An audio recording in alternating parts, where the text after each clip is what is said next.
సాయంకాల సమయములో సంధ్యాదీపారాధనలో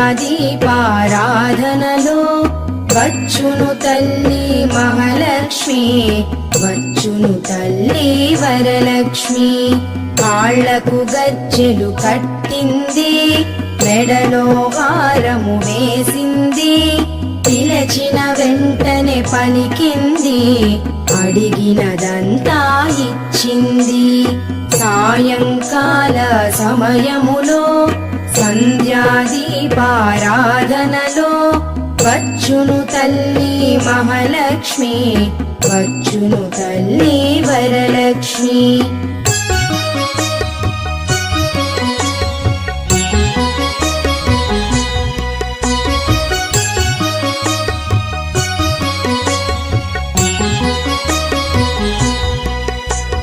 ధనముల